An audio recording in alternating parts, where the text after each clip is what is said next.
Hello, I'm Bernard Hickey from interest.co.nz and welcome to a special opinion piece on interest rates, and in particular on Reserve Bank Governor Alan Bollard. I believe he's gone soft on inflation. Now this is a serious thing to do because we're essentially questioning the inflation fighting credibility of the Reserve Bank Governor. And why are we doing that? Well, this week the Reserve Bank has come out with its monetary policy statement in which it has said that inflation is likely to spike to 4.7%.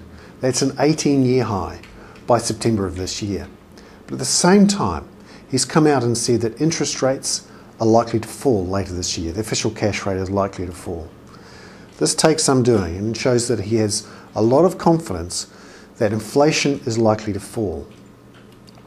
Now, what's behind this forecast and what's behind this confidence? Well, he sees that the oil price is likely to drop below $100 a barrel US. He also sees lower non-tradeables inflation. Now, why am I focusing on this? Non-tradeables inflation is very important because it's the local inflation. It's got nothing to do with higher oil prices or food prices. It's all about prices generated locally by people making decisions here. And it depends on things like wage increases, rates increases, government fees and charges, these sorts of things. It's a really good indicator of just how inflationary we're all feeling and how we're actually acting. Now let's have a look at the history on non-tradeables inflation. Because Reserve Bank Governor Alan Bollard is confident that he can push it below 3% by next year. But let's have a look at the history. Over the last 6 years, non-tradeables inflation has been above 3%, and in many cases close to 4%. And he is saying that non-tradeables inflation will drop below 3%. He's saying that's because unemployment is likely to hit 6%, house prices are likely to fall 13% over the next 18 months, and they'll still drag down inflationary pressures in the economy. It certainly has to be questioned whether this can be done, and also whether the oil price will drop below $100. He's using a consensus of economic forecasters globally who believe it will drop below $100 a barrel, but they've been wrong for 4 years running. So it's worth having a look at the performance or the record of Dr. Bollard in running monetary policy since he was appointed in September 2002.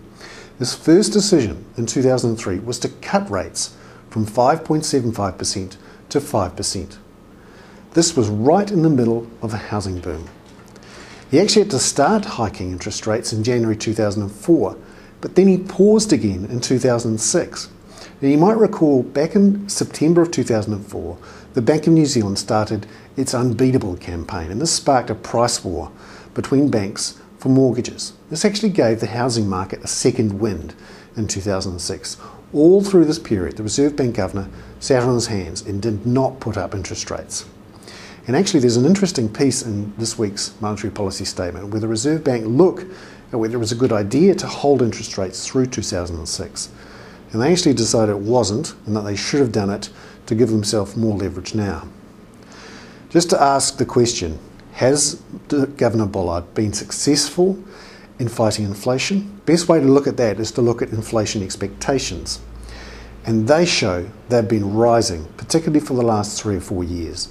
Business managers' expectations of inflation are now at a 17-year high of 2.9%. Remember, Reserve Bank Governor Bollard is supposed to target between 1 and 3%.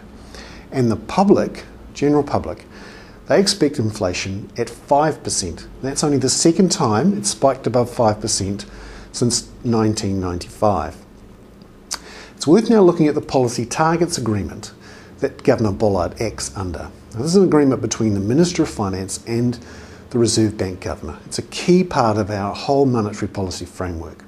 It started out in 1990 when Don Brash was Governor. Then the target was between 0 and 2%, and it was measured by looking at actual inflation outcomes, the CPI outcome. In 1997, it was widened from 0 to 2 to 0 to 3%, and in 1999 it was loosened again, and the Governor was supposed to be careful when taking action not to cause volatility in the exchange rate or in growth or in unemployment. Then in 2002, when Dr. Bollard was appointed by Dr. Michael Cullen, the Finance Minister, they loosened that target again, where the Reserve Bank now is allowed to focus on medium-term inflation and average inflation over the medium term, and on forecasts for inflation. So the Reserve Bank Governor is judged not by inflation outcomes, but by the forecasts he produces. I believe that the combination of this loosening of the inflation targets and Governor Bollard's use of that target is letting the inflation genie out of the bottle. This is a dangerous thing for savers in New Zealand and for our long-term future, and for people who are on fixed and low incomes. I'm Bernard Hickey. That was a special opinion piece on interest rates for interest.co.nz.